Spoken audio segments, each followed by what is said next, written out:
Hi guys, welcome to Memo's Tutorials. I'm making this video with the 530 class in my heart. I know the completing of square method did not settle well with you. I'm explaining it again here. Please pay more attention.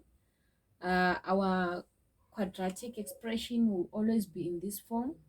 Mostly it will be always in this form. Ax squared plus bx plus c. And I said our formula for completing the square method, our coefficient of x squared should always be 1, right? Meaning to say, if your coefficient of x squared is not a 1, you need to do something to make it a 1, right?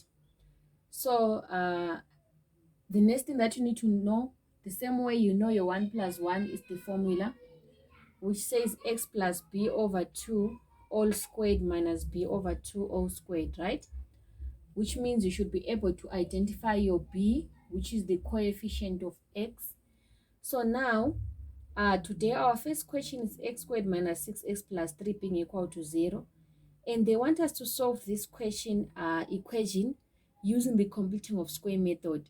So what are we going to do?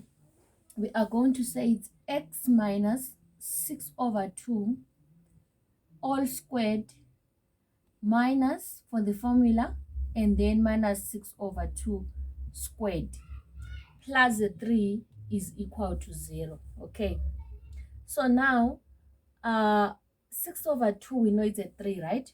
So it's x minus 3 all squared minus minus 3 squared will give us a positive 9, but then the minus from the formula will make it this one to be minus 9 plus 3 is equal to a 0. Okay, let me erase this side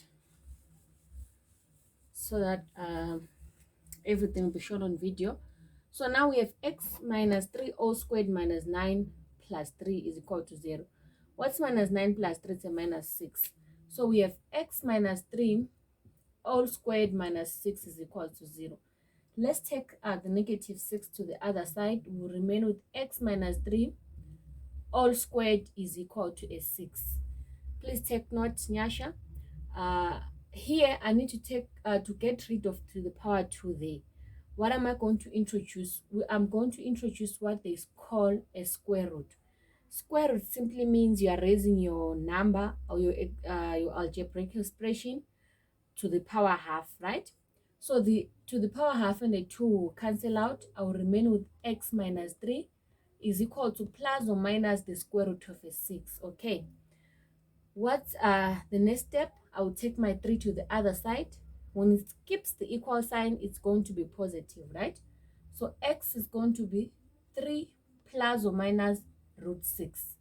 So my value for x is equal to 3 plus root 6 or 3 minus root 6. And then you punch this on your calculator and get your final solutions as decimals, right? I hope you guys were following on this first question.